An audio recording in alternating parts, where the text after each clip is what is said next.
Now that Wilson Fisk the Kingpin has finally regained his memories of Daredevil, will this spell doom and destruction for the entire superhero community of New York? Well, let's hop into the pages of Devil's Reign issue number 5, the penultimate issue of this series, and find out together, shall we? So then, picking up directly from where the last issue left off, Mayor Fisk, using his access to the Purple Man powers, had finally managed to regain the information that he had lost regarding Daredevil's secret identity. And honestly, the truth has pretty much broken Big Willie Styles' mind. He's become like Homer in that Flaming Moe episode. All he can say over and over again in his own mind is Murdock, Murdock, Matthew Murdock. This revelation also means that Mayor Fisk is throwing all caution to the wind now in his quest to gather the Purple Children, the only thing that could possibly stop his plan to get re-elected and possibly more. The Purple Children, you'll recall, are actually hiding out in a residential area with a nice lady who offered to take them all in. It's at that moment, though, the Thunderbolts, led by U.S. Agent, make the scene. Now, John Walker is the farthest thing in the world from the sharpest knife in the drawer, and you think the Purple Children should be able to control this guy's less than great mind easily enough, only here's the problem: the Thunderbolts thought ahead and came up with a clever idea. Thanks to what I can only assume is Dr. Octopus's super science, the Thunderbolts know that the kids' pheromone powers don't work while they're being electrocuted. And why yes, an overly militarized police force using cruel and unusual punishment against children so they can arrest them without due process is indeed as gross as it's meant to be. It's also what makes this next part really awesome, as Jessica Jones makes the scene with the champions to rescue the children, saying that John Walker should try taking on some children who hit back. For a second there, it actually looks like the good guys are making a solid push in the battle. Rhino had helped them out in the previous issue, meaning that the drone attacks don't work on them anymore. Sadly, Kingpin and the Thunderbolts have one last nasty ace up their sleeve, and that is they've called in a ringer in the form of the Abomination, Emil Blonsky. Bringing in a Hulk-level villain definitely tips the scale of power in what was mostly a street-level Marvel story up until now, and no, the irony is not lost on me either, that the evil American politician and their jackbooted police force are ultimately assisted by an equally evil and destructive Russian force. Make of that whatever you will. Most of the children sadly end up getting grabbed and the heroes are forced to retreat, but more on that in a minute. From there, we transition over to see what Mike Murdock is doing. He is greatly beginning to worry about his friend Butchie, who it would seem is moving forward with plans to kill his father, Mayor Fisk, even though the two men had sworn that when they got into this business, they were going to do so bloodlessly. Apparently, being kingpin of crime in New York City is pretty damn hard when there's a bunch of spy drones flying around and personal liberties have been curtailed by those in charge. Mike is so distraught about his friend, in fact, he ends up making one hell of a Hail Mary play. He reveals the truth to Butchie that he and Mike are ultimately not real at all, and that they only became real recently when Mike screwed around with the universe thanks to the help of a magic Norn stone. Sadly, this ends up having the exact opposite effect, as Butch is pretty damn sick of all this magic superhero nonsense and just wants to go back to being a simple run-of-the-mill gangster for a change. Now, over with the Kingpin, he completes his plans of stealing the power away from the Purple Children and putting it into Zedediah Kilgrave, their father, his ultimate weapon. Kingpin got Dr. Octopus to slap a control collar on Kilgrave, and now he plans to turn him loose on the city, turning everyone into his loyal followers just in time for the big election. Oh, but Fisk isn't stopping there either. With his newfound power, he's decided to tie up some loose ends, mainly Dr. Octopus, who he calls out for being such an egomaniac he never bothered to protect his other interdimensional Ocs from getting their minds messed with. Now, the heroes know they're going to be headed smack dab into the middle of a showdown with the Purple Man, and because of that, Spider-Man has opted to try and build some inhibitors. And, oh hey, you notice that the artist really doesn't seem to know whether they're drawing Ben or drawing Peter right now. I mean, Peter is the super genius, so he should probably have come up with this idea, but they broke Ben out of jail, so who even knows anymore? Daredevil himself actually gets a really amazing moment in this issue talking to one of the Purple Children, who says that the only way they're going to defeat his father Zedediah is if they're willing to kill him, because he won't stop either way. Matt reassures the kid, saying that there's always a way out, there's always a better way, and part of being a hero hero means knowing not to kill. This is really great because if you'll remember, this whole Zdarsky era on Daredevil began when Matt Murdock accidentally killed a guy while out superheroing high on painkillers. Now everything starts to come to a head when the heroes learn that the other Ox are trying to kill the original Otto in the streets of New York. They rush in to try and make the assist, only to come up against a massive wave of humanity. Kilgrave has not only managed to turn the other Ox, but the entirety of the Thunderbolts, and admittedly a lot of the very city itself. Which is of course pretty bad because that means the heroes can't just punch their way out of this problem without hurting a lot of very innocent people. Now where exactly is Kingpin during all of this? Well, he decided to use the chaos and calamity to go and finally settle his score with Matt Murdock, only when he goes to his apartment he doesn't find Matt, he finds Mike, who has been masquerading as him this whole time. Mike tries his best to defend himself, to say that he's not Daredevil, but Kingpin isn't listening. He just thinks that these are more lies meant to mess with his head.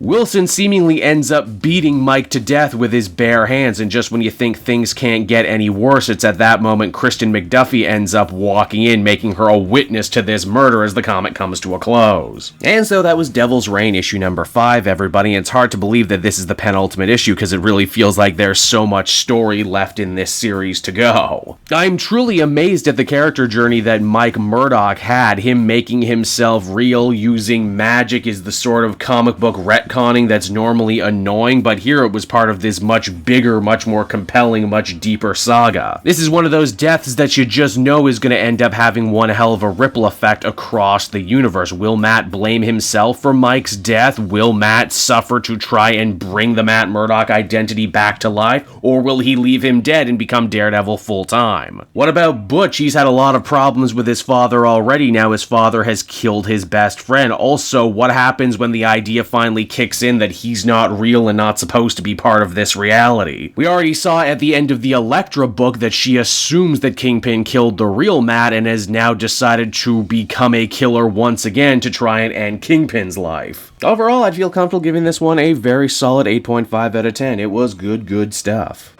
Hey there everyone, Cape Joel again, and I want to thank you so much for watching to the end of the video. As always, if you liked what you see, be sure to like, subscribe, comment. It really helps drive engagement and helps me out too. Also, if you are a patron, which you can become for as little as $1 a month, you will get exclusive content that no one else can ever see, and you'll get to see the Comic Multiverse podcast before anyone else too. You can check out all this and more down in the description. And until next time everyone, this has been Cape Joel, and I'll see you all next time. Cheers.